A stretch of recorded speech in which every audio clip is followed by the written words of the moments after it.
dans Genèse chapitre 6 au verset 2, Bible parole de vie, les habitants du ciel voient que ces filles sont belles et ils choisissent leurs femmes parmi elles.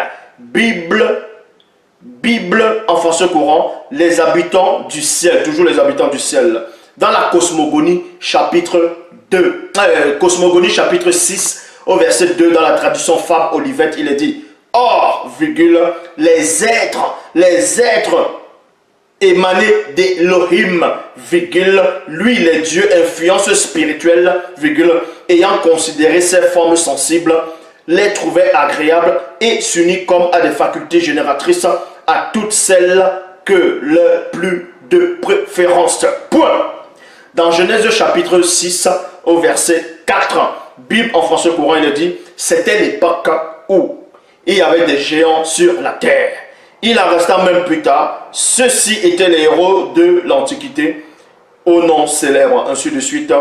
Ils étaient nés de l'union des habitants du ciel avec les filles des âmes. Avec les filles des âmes. Donc ici, dans d'autres versions, on va dire, dans Genèse chapitre 6, au verset 4, quand les anges déchus ont couché avec les femmes noires, non initiées, de la lignée de Caïn, c'est-à-dire Pongisset, ils ont donné naissance à une nouvelle race. C'est-à-dire c'était des humains maintenant.